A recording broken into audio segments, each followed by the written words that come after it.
안녕하세요. 오렌지 가나안교회 매일 만나 시간입니다. 오늘 본문 말씀 로마서 9장 25절에서 33절까지 읽으면서 매일 만나 시작하도록 하겠습니다. 호세아의 글에도 이르기를 내가 내 백성 아닌 자를 내 백성이라 사랑하지 아니한 자를 사랑한 자라 부르리라. 너희는 내 백성이 아니라 한 그곳에서 그들이 살아계신 하나님의 아들이라 일컬음을 받으리라 함과 같으니라.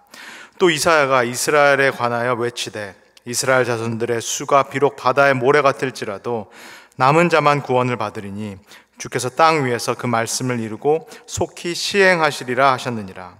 또한 이사야가 미리 말한 바 만일 만군의 주께서 우리에게 씨를 남겨두지 아니하셨더라면 우리가 소돔과 같이 되고 고모라와 같았으리로다 함과 같으니라. 그런즉 우리가 무슨 말을 하리요? 의를 따르지 아니한 이방인들이 의를 얻었으나 곧 믿음에서 난 의요 의의 법을 따라간 이스라엘은 율법에 이르지 못하였으니 어찌 그러하냐? 이는 그들이 믿음을 의지하지 않고 행위를 의지함이라. 부딪힐 돌에 부딪혔느니라. 기록된 바 보라 내가 걸림돌과 거치는 바위를 시온에 두노니 그를 믿는 자는 부끄러움을 당하지 아니하리라 함과 같으니라. 아멘. 제가 우리 교회 오렌지 가나안교회 1월달에 부임을 했고 설교할 기회가 참 많았는데 그때마다 좀 강조해드린 것이 있습니다. 우리가 성경 말씀을 읽을 때 꼭 맥락 가운데에서 읽자. 우리 성도님들께서 댁에서 개인적으로 큐티를 하시든지 아니면 매일 만나를 들으시든지 아니면 혼자 성경을 읽고 또 쓰시든지 가능하시면 맥락 가운데서 성경을 읽자라는 그 말씀을 제가 자주 드렸습니다. 이 맥락 가운데서 성경 말씀을 읽는 것, 오늘날 이 아침에 나한테 하신 하나님의 직접적인 말씀으로 듣는 것, 그렇게 은혜를 받는 것이 우리에게 익숙한데 그 방법보다는 맥락 가운데서 성경을 읽는 것, 쉬운 방법이 아닙니다. 전문 신학자, 목회자가 아니시기 때문에 그렇게 읽는 것이 어려우시리라 싶습니다. 그래서 저처럼 전문 사역자의 도움을 받으시는 것도 또 필요하다 싶습니다. 근데 어렵지만 우리가 맥락 가운데 성경을 읽어야 되는 그 이유, 이 성경 말씀 그리고 본문의 말씀을 정확히 그리고 올바르게 이해하기 위함입니다. 우리 성도님들께서 다 아시는 것처럼 한 문장이라도, 성경의 한 문장, 한 단어라도 이 맥락 가운데 읽을 때 그리고 맥락이 없이 읽을 때 그 뜻과 의미가 완전히 달라집니다. 그래서 내가 성경을 잘 읽고 나서도 맥락 가운데 읽지 않았기 때문에 내 마음대로 성경 본문을 해석하고 또 전하고 적용하는 그런 일들이 참 우리에게 많이 일어납니다. 오늘 읽은 로마서 9장 그리고 앞으로 계속 읽게 될 10장, 11장도 우리가 맥락 가운데 읽지 않으면 잘못 이해하게 될, 오독하고 잘못 해석하고 잘못 적용하게 될 그 가능성이 매우 높은 장입니다. 제가 어제 수요 예배를 통해서 설교를 통해서 말씀을 드린 것처럼 이 사도 바울이 9장, 10장, 11장에서 이 그의 맥락 가운데에서 하고 있는 이 말씀의 핵심 주제 또는 핵심 문제가 무엇인가요? 문제의 중심은 이스라엘입니다. 이 유대인들, 이 절대 다수의 이스라엘인들이 이 예수 그리스도의 십자가의 복음을 받아들이지 않고 있는 그런 상황입니다. 그리고 반대로 이방인들이 하나님의 구원에서 제외되었다라고 여겨졌던 이 이방인들 이 사이에서 오히려 그리스도의 복음에 반응하는 사람들, 믿음을 갖게 되는 사람들이 이렇게 나아오고 있는 그런 현실입니다. 바울도 사실은 이해하기가 어렵고 특별히 바울도 혈통적으로 유대인이기 때문에 매우 안타까워하고 있는 이런 상황. 근데 바울은 오늘 말씀을 통해서 사실은 지금 일어나고 있는 이 현상은 그렇게 놀랄 만한 일이 아니다. 사실은 예견된 일이다. 이미 예상된 일이다. 일어날 일이 일어나고 있다라고 이야기를 합니다. 우리 20절에서 26절 한번 읽겠습니다. 호세아의 글에도 이르기를 내가 내 백성 아닌 자를 내 백성이라 사랑하지 아니한 자를 사랑한 자라 부르리라. 너희는 내 백성이 아니라 한 그곳에서 그들이 살아계신 하나님의 아들이라 일컬음을 받으리라 함과 같으니라. 지금 바울이 호세아 선지자의 말씀을 이렇게 인용하고 있습니다. 우리가 성경을 참 많이 읽었고 또 성경 공부도 많이 했지만은 맥락 가운데 읽는 훈련을 많이 하지 않았기 때문에, 역사적인 상황 가운데 말씀을 읽는 훈련을 많이 하지 않았기 때문에 사실은 이 호세아 선지자의 말씀도 정확히 무슨 의미인지 이해하기가 어렵습니다. 호세아 선지자가 어느 시대에 활동을 했고 또 그 당시에 누구에게 이 예언을 했는지 우리가 정확히 알지 못하는 것이 사실입니다. 호세아 선지자는 북이스라엘에서 활동했던 선지자고, 이 북이스라엘은 아시리아 제국, 아수르 제국의 멸망을 당하게 됩니다. 근데 남유대 사람들은 이 북이스라엘 사람들을 바라보면서 이 사람들은 이방인들과 마찬가지다라는 생각을 오랫동안 했습니다. 이 북이스라엘 사람들은 사마리아에다가 떡하니 자신들의 성전을 지어놓고 하나님의 명령과도 상관없이 거기서 예배를 드리는 사람들이다. 율법을 완전히 어긴 사람들이다. 그리고 성경을 통해서 보듯이 북이스라엘의 왕들은 죄다 나쁜 왕들입니다. 죄다 죄를 범한 왕들이라고 기록이 되어 있습니다. 이 왕들이 이방 제국들과 관계를 맺고 심지어는 이방 여인들을 부인으로 받아들이는 그런 일들을 했기 때문에 남유대 사람들이 보기에는 이 북이스라엘 사람들은 같은 유대인이지만 이방인과 같다라고 여겼습니다. 그래서 아시리아 제국, 아수르 제국이 이 북이스라엘을 멸망시켰을 때 이거는 하나님께서 하시는 일이다, 하나님께서 심판하시는 일이다 라고 믿었습니다. 그리고 심판당한 이 북이스라엘 사람들이 다시 하나님의 백성이 될 일은 없다. 이들을 하나님께서 버리셨기 때문에 이들이 다시 돌아와서 하나님의 백성이 될 일은 없다라고 생각을 했습니다. 그런데 호세아 선지자가, 지금 바울이 인용하고 있는 호세아 선지자가 무엇이라고 말씀하고 있나요? 하나님께서 사랑하지 않은 사람을 다시 사랑하는 사람으로 부르신다. 하나님께서 하나님이 백성이 아니다라고 말씀하셨던 그 사람들을 다시 하나님께서 불러서 하나님의 백성이다라고 말씀하신다. 이 호세의 말씀을 지금 사도 바울이 인용을 하고 있습니다. 중요한 것은 사도 바울이 이 호세아서 원문에는 없는 그 단어, 하나님께서 부르셨다, 우리가 영어로 콜했다, 부르셨다라는 그 단어, 호세아서에 없는 단어를 넣어서 이 부분을 강조를 하고 있습니다. 사도 바울이 지금 호세아서를, 구약의 호세아서를 인용해서 지금 무슨 이야기를 하고 싶으신 건가요? 예전에 이 아수르 제국에 심판당했던, 마치 이방인들과 같았던 이 북이스라엘 사람들을 하나님께서 다시 하나님의 백성으로 부르셨다. 하나님이 사랑하지 않는 것과 같은 이 북이스라엘 사람들을 하나님께서 다시 사랑할 사람들로 부르셨다. 이게 예전에 일어난 일인데, 근데 지금 똑같은 일이, 지금 사도 바울이 있는 1세기에 똑같은 일이 일어나고 있다라는 것을 전하고 있습니다. 이 이방인들, 유대인 입장에서 봤을 때는 이 하나님의 구원 밖에 있다, 하나님의 백성이 아니다, 하나님의 사랑을 받지 못한다라고 생각했던 이 이방인들을 지금 하나님께서 불러내고 계시다, 하나님의 백성으로 부르고 계시다. 이 기이한 일이 이미 호세아 선지자가 예전부터 예언한 일이다, 예견한 일이다. 이거는 하나님의 뜻에 의해서, 예정과 선택에 의해서 지금 일어나고 있는 일이다라고 사도 바울이 말씀하고 있습니다. 그리고 사도 바울이 또 하나의 중요한 구약의 예언을 또 인용을 합니다. 27절에서 29절입니다. 또 이사야가 이스라엘 관하여 외치되 이스라엘 자손들의 수가 비록 바다의 모래 같을지라도 남은 자만 구원을 받으리니 주께서 땅 위에서 그 말씀을 이루고 속히 시행하시리라 하셨느니라. 또한 이사야가 미리 말한 바 만일 만군의 주께서 우리에게 씨를 남겨두지 아니하셨더라면 우리가 소돔과 같이 되고 고모라와 같았으리로다 함과 같으니라. 마찬가지입니다. 우리가 맥락 가운데에서 성경을 읽는 훈련을 철저하게 하지 않았기 때문에, 특별히 역사적인 상황 가운데에서 이 이사야의 말씀이 정확히 어떤 의미였는지를 철저하게 공부를 하지 않았다라면은 지금 사도 바울이 인용하고 있는 이 이사야의 말씀도 무슨 말씀인지 알기가 참 어렵습니다. 이 이사야 선지자는 북이스라엘에서 활동했던 선지자가 아니라 남유대를 대상으로 사역했던 그런 예언자입니다. 그리고 남유대는 바벨론 제국에 의해서 멸망을 당하게 됩니다.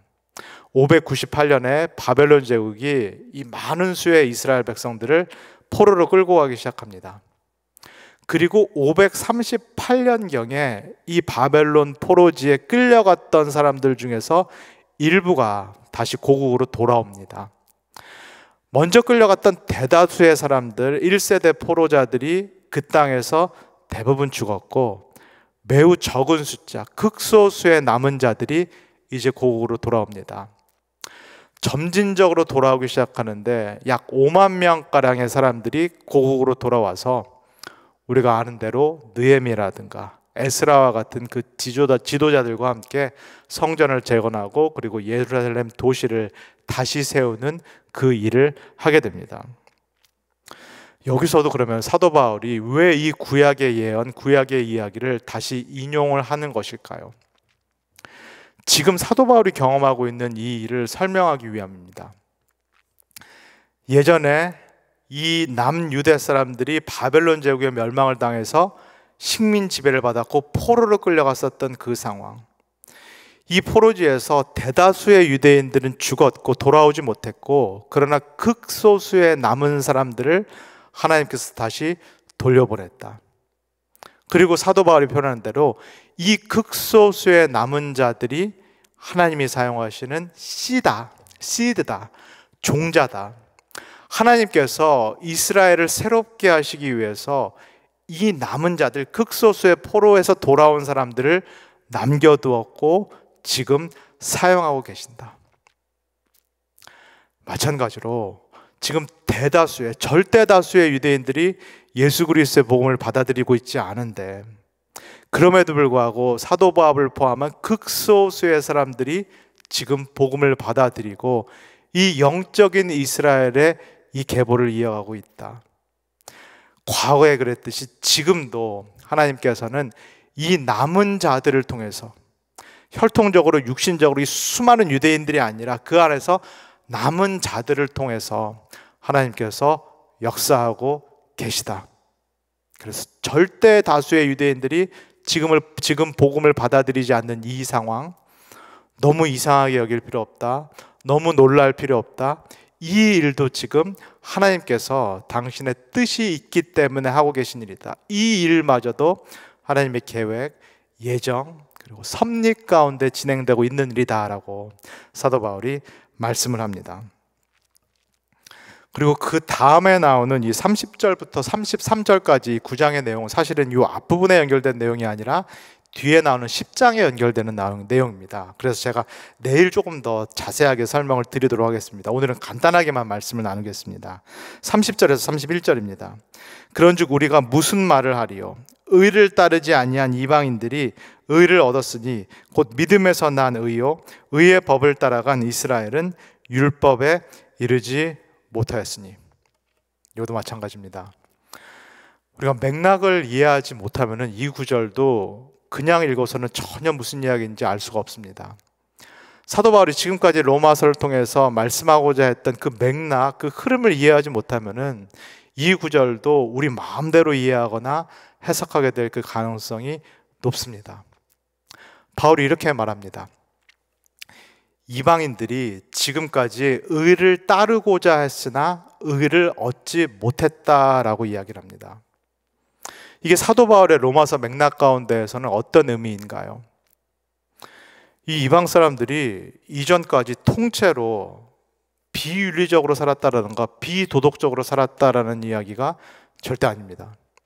사도 바울이 앞에서 말한 것처럼 이방인들 중에서도 심지어는 유대인들보다 더 높은 의의 기준을 갖고 있는 사람들이 있었다. 더 윤리적이고 도덕적인 사람들이 있었다. 오히려 이 사람들이 참된 할례자처럼 보인다라는 말도 사도 바울이 했습니다. 그렇다면 이 구절은 무슨 얘기인가요?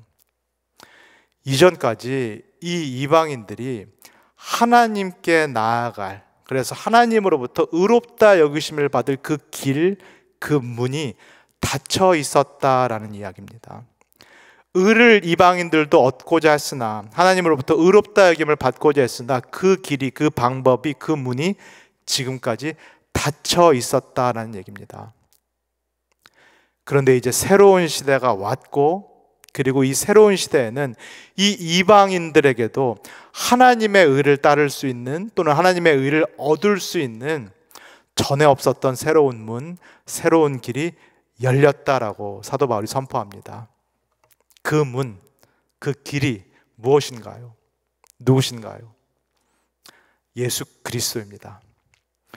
유대인들만 갖고 있는 율법, 그리고 율법의 행위의 의가 아니라 이제는 이방인들도 예수 그리스도를 믿음으로, 예수 그리스도의 그 십자가의 사건이 유대인뿐만 아니라 이방인들, 우리들을 위한 사건이었음을 믿음으로 받아들이면서 이제는 하나님께, 이 의로운 하나님께 나아갈 수 있는 그 문, 길이 열렸다라고 사도 바울이 선포하고 있는 것입니다. 이방인들에게는 전에 없었던 이 새로운 기회, 새로운 문, 하나님께 나아갈 수 있는 이 길이 열렸는데, 그렇다면 유대인들은 어떻게 되고 있나요? 유대인들이 사실은 하나님의 백성이기 때문에 하나님과 친밀한 관계를 누릴 수 있었는데, 근데 이 시점, 이 시대가 바로 이 유대인들에게는 절대절명의 위기의 시간입니다. 지금까지 길을 잘 걸어오고 있었던 이 유대인들이 여기서 돌에 걸려서 넘어질 수 있는, 실족할 수 있는, 이들에게 터닝 포인트가 될 수 있는 절대절명의 위기의 시간이 바로 이 시간입니다. 그래서 32절에 33절에서 사도 바울이 이렇게 말합니다. 어찌 그러하냐? 이는 그들이 믿음을 의지하지 않고 행위를 의지함이라. 부딪힐 돌에 부딪혔느니라. 기록된 바노라. 내가 걸림돌과 거치는 바위를 시온에 두노니 그를 믿는 자는 부끄러움을 당하지 아니하리라 함과 같으니라. 지금 유대인들이 걸려 넘어질 것 같은 이 절대절명의 위기, 유대인들이 맞닥뜨린 이 어려움은 그러나 모든 사람들이 겪고 있는 그 어려움이다 싶습니다. 유대인들만큼 의롭게 살려고 애쓰는 사람들이 없습니다. 유대인들만큼 하나님의 율법을 진지하게 여기고 그 율법에 따라 살려고 애쓰고 노력하는 사람, 그래서 정말로 윤리적이고 도덕적인 사람들이 없습니다. 세상 사람들은 어떤가요? 비기독교인들, 타종교인들은 어떤가요? 세상 사람들 중에서도, 비기독교인, 타종교인들 중에서도 우리 기독교인들보다 훨씬 더 도덕적이고 윤리적으로 사시는 분들 많이 계십니다. 훨씬 더 큰 뜻, 대의를 위해서 자신의 삶을 기꺼이 희생하시는 훌륭한 분들이, 우리가 모범적으로 따를 만한 훌륭한 분들이 이 세상에서도, 비기독교인들 중에서도, 타종교인들 중에서도 참 많습니다. 우리가 이분들의 삶을 폄하하거나 무시할 이유는 절대로 없습니다. 근데 문제는 이것입니다. 유대인들에게도, 그리고 이렇게 거룩하고 의롭게 사는 이 타종교인들에게도 문제는 이것입니다. 그들이 걷고 있는 이 길, 그들이 열고 있는 이 문이 하나님께 나아갈 수 있는 문, 하나님께 나아갈 수 있는 길이 아니라는 사실입니다. 이 문, 이 길이 아니라 하나님께서 직접 여시고 하나님께서 직접 닦아 놓으신 당신께로 나아올 수 있는 또 다른 길, 문이 있다는 것입니다. 하나님께서 의롭다 여기려는, 하나님께서 의롭다 인정하고자 하는 하나님께서 만드신 문과 길이 또 따로 있다는, 또 다시 있다는 것입니다. 그게 무엇인가요? 길과 진리요 생명 되신 예수 그리스도라는, 양이 이 문으로만 들어가야지만 하나님의 자녀가 될 수 있다라는 예수 그리스도라는 길이요 문인 것입니다. 그리고 이 예수 그리스도라는 길, 문, 하나님으로부터 온 이 초대장을 내가 받아들이는 것, 그리고 내가 이 문과 길을 열고 이제는 하나님과 깊은 관계로 나아가는 것, 이것이 바로 믿음인 것입니다. 율법이 아니라, 율법의 행위가 아니라, 그리고 율법에 따라서 내가 의롭게 사는 그 삶이 아니라 하나님께서 직접 보내주신 이 초대장, 예수 그리스도라는 이 문, 이 길을 열고 하나님께 나아가는 것, 이것이 바로 믿음인 것입니다.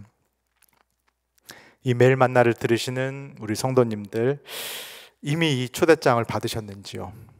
하나님께서 나에게 나아오라라고 직접 만드신 이 예수 그리스도라는 문, 길, 초대장을 뜯고 열고 이 관계 가운데로 들어가셨는지요? 심지어는 믿음조차도 하나님의 은총 선물이라고 말씀을 드렸습니다. 하나님이 이 믿음이라는 보자기에 고이 싸서 예수 그리스도라는 선물을 나에게 주셨을 때, 하나님 자신을 이 믿음이라는 보자기에 쌓아서 내 자신에게 주셨을 때 우리 성도님은 이것을 받으셨는지요? 그리고 지금 이 하나님과 자신의 아들마저도 아낌없이 우리에게 주시는 이 하나님과 정말로 친밀한 교제 그리고 친밀한 사귐을 나누고 계신지요? 내가 어려울 때마다, 힘들 때마다 내가 아빠 아버지라고 이 하나님을 부르면서 나의 모든 필요와 나의 모든 간구를 하나님께 아뢰고 계신지요? 혹시 내가 이 초대장을 받은 것 같은데, 예수 그리스도라는 하나님께 나아갈 수 있는 유일한 이 문과 길이라는 이 초대장을 받은 것 같은데 아직 뜯어보지 못한 그런 분들 계신가요? 망설여져서 긴가민가해서 사실인지 의심이 들어서 그리고 두려워서 내가 이 초대장을 열고 들어가면은 내가 이전보다 삶이 더 안 좋아지는 거 아닌가, 자유를 뺏기는 거 아닌가, 내 마음대로 살지 못하는 거 아닌가, 이 두려움 때문에 이 초대장을 받았는데 아직 뜯지 못하고 계신 분들, 아직 믿음으로 이 초대장을 받아들이지 못하신 분들이 혹시 계신지요? 그렇다면 오늘 들은 말씀을 기억하시면서 이 초대장을 꼭 열어보시기를 소원합니다. 나에게 찾아오신, 하나님께 나아갈 수 있는 유일한 길이신 이 예수 그리스도를 받아들이시고 영접하시기를 소원합니다. 그래서 그 길을 따라서 나를 사랑하시는 그 하나님과 친밀한 사귐, 친밀한 교제를 누리시는, 여기에서만 우리가 행복을 누릴 수 있도록 하나님께서 만드셨는데 이 하나님과 친밀한 교제, 친밀한 사귐을 누리실 수 있는 모든 분들이 되시기를 주님의 이름으로 간절히 소원합니다. 다 기도하겠습니다.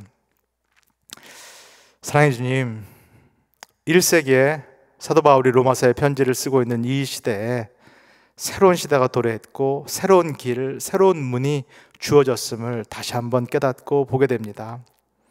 예수 그리스도, 하나님의 아들이 이 죄 많은 세상 가운데 내려오셨고 의롭지 못하고 죄인들인 우리를 불러주셨고, 그리고 이제까지 막혀 있었던 하나님과의 담을 하나님께서 직접 허무셨음을 우리가 다시금 깨닫습니다. 이제는 율법이 아니라, 율법의 행위가 아니라, 나의 의로움이 아니라 오로지 예수 그리스도라는 길과 진리와 생명 되신 예수 그리스도라는 이 문을 통하여서 이 의로우신 하나님께 나아갈 수 있는 그 의의 길이 열렸음을 우리가 다시금 깨닫게 됩니다. 하나님, 내가 이 복음을 정말로 들었는지요? 내가 이 복음을 정말로 받아들였는지요? 그래서 정말로 내가 하나님 앞에 나아가고 있는지요? 그리고 정말로 이 하나님과 친밀한 사귐, 이 교제를 날마다 누리고 있는지요? 하나님, 우리의 신앙을 돌아보게 하옵소서. 그리고 혹시 아직 내가 주저함 가운데, 두려움 가운데 이 하나님께서 보내신 예수 그리스도의 초대장을 열고 있지 못하다라면은 하나님 아버지, 우리를 불쌍하게 여주시옵소서. 성령께서 우리에게 찾아와 주셔서 믿음을 선물로 주시고 나도 이제는 이 초대장을 열어서 하나님께 나아갈 수 있도록 우리를 축복하여 주시옵소서. 감사드리며 예수님의 이름으로 기도합니다. 아멘.